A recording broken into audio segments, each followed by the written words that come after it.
کل کا الیکشن جو کراچی کا ہے، جس طرح اسلام آباد کا آپ نے دیکھ لیا کہ اس کا رزلٹ کیا آیا، جو پہلے کی باتیں تھی کیا تھی کہ کیسی رزلٹ اس میں کیا آیا.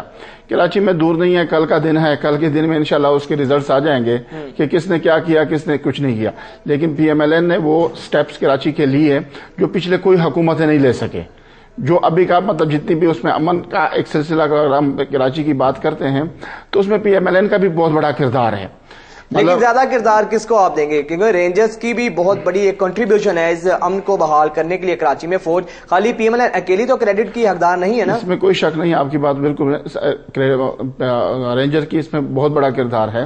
لیکن بات یہ ہے کہ رینجر کو وہ اختیارات دینے میں جو سب سے پہلا قدم اٹھایا گیا وہ کس نے اٹھایا؟ وہ پی ایم ایل این حکومت نے اٹھایا.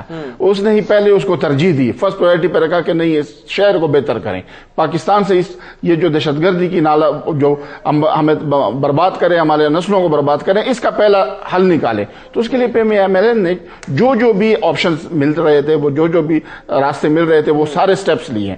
تو اس سٹیپس کی بنا پہ آج کراچی میں اگر امن ہے تو وہ رینجرز ہے ہی ہماری ملک کی ایک وہ ہے، وہ جب ملک کو ضرورت ہو جہاں پہ تو وہاں پہ اس کا کام کرنا ہے.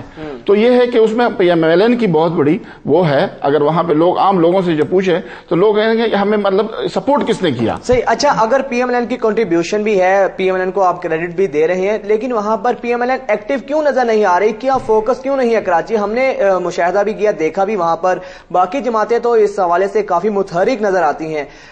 مسلم لیگ نواز ایک وفاق کی حکومت ہے، وفاق میں بھی وفاق کی جماعت ہے، آپ کی وفاق میں بھی حکومت ہے، پنجاب میں بھی آپ کی گورنمنٹ ہے. تو سر کراچی میں جانے سے گریزاں کیوں ہے؟ کیا وجہ ہے؟ آپ وہاں پہ فوکس کیوں نہیں ہے آپ کا؟ نہیں، ہم گریزاں بالکل نہیں ہے، ہم انڈیپینڈنٹ وہاں کراچی میں کام کر رہے ہیں اور انشاءاللہ کل کا جو رزلٹ آئے گا تو اس میں پی ایم ایل این کے ریزلٹس کو کل دیکھ لیں گے کہ اس میں کتنے لوگوں پی ایم ایل این کے آئے ہیں، کس طرح آیا، کیا سلسلہ آیا.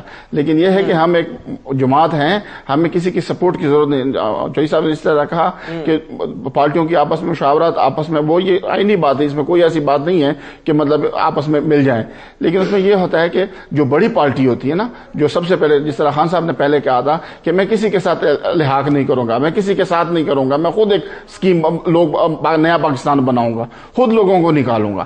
تو مطلب اس کا مطلب یہ ہے کہ وہ باتیں غلط ہو گئی جو پہلے کہی گئی تھی. نہیں، لیکن اتحاد کرنے میں تو کوئی بری بات نہیں. وہ تو یہ کہہ بھی چکے تھے کہ میں جو اگر اتحاد ہوگا تو صرف اسی جماعت سے ہوگا جس کے ساتھ ان کا اب اتحاد ہوا ہے. عبید الرحمان صاحب، میں آپ کی جانب آتا ہوں. کیا آپ سمجھتے ہیں جو کراچی کے ووٹر کا اگر بیہیویئر دیکھیں، پہلے متحدہ قومی موومنٹ ہے وہ حیدرآباد میں نتائج دے چکی ہے، واضح اکثریت انہوں نے حاصل کی ہے، تو کراچی کے نتائج آخر کس طرح تبدیل آپ سمجھتے ہیں کہ واقعی تبدیلی آئے گی؟ کیونکہ ماضی میں خاص طور پہ تحریک انصاف کی بات کریں، آپ نے 30 اکتوبر کو بھی بہت بڑا جلسہ کیا، الیکشن کے قریب آتے ہی آپ کے جلسے تو بڑے بڑے ہوتے ہیں، مگر جب نتائج سامنے آتے ہیں تو ان میں کافی فرق نظر آتا ہے. کیا اس دفعہ تحریک انصاف جو جلسے میں ووٹر کو لانے کے لیے اپنے جو کارکن کو جلسے میں تو لے آتی ہے، کیا اسی چارج کو پولنگ اسٹیشن تک لے کے جانے میں بھی کامیاب ہو جائے گی؟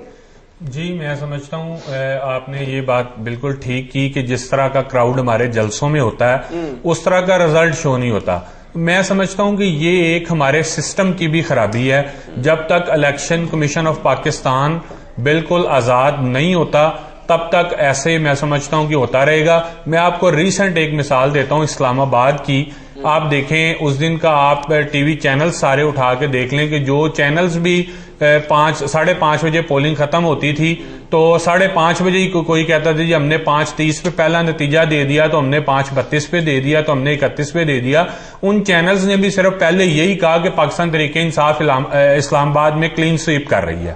لیکن بعد میں کیا ہوا، وہی ڈیلیئنگ ٹیکٹکس اختیار کیے گئے اور جو ہے وہ جب رزلٹ پہلے گھنٹے میں 18 سیٹیں پاکستان تحریک انصاف کی تھیں، 4 سیٹیں نون لیگ کی تھیں، 3-4 آزاد امیدوار جیتے تھے.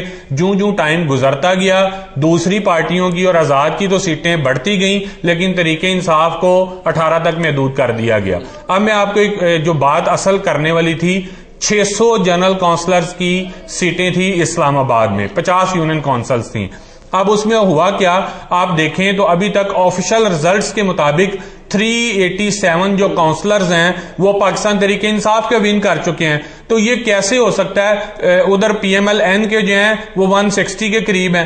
اسی طرح انڈیپینڈنٹ کے ساتھ ہیں کچھ. تو مجھے آپ بتائیں یہ کون سی جادو کی چھڑی ہے کہ جو نیچے 10 لوگ تھے کونسلرز وہ تو سارے پی ٹی آئی کے جیت گئے ہیں, لیکن چیئرمین اور وائس چیئرمین جو ہیں وہ پاکستان مسلم لیگ نواز کے جیت گئے ہیں. ان کی 19 سیٹیں ہیں, ہماری 17 سیٹیں. اس کا جواب جو ہے, اس کا بھی ذرا مجھے اس پہ یہ سمجھ سے باہر ہے. صاحب یہ تو انہوں نے بات ہے کہ ان کے الزامات اپنی جگہ جب تک ثابت نہیں ہوتے, لیکن آپ دیکھیں کہ جب پنجاب میں الیکشن ہوتے ہیں تو چھٹی دی جاتی ہے انتخابات کے حوالے سے, مگر اگر ہم دیکھیں تو اسلام آباد میں جو ہے چھٹی نہیں دی گئی. کیا یہ بھی ایک پری پول دھاندلی کے زمرے میں نہیں آتا؟ آپ سے میں اس سوال کا جواب لوں گا, لیکن ناظرین ڈسکشن کا ٹرانسمیشن کا سلسلہ جاری ہے. یہاں وقت ہوا ایک بریک کا, بریک کے بعد واپس آئیں گے. Stay with us.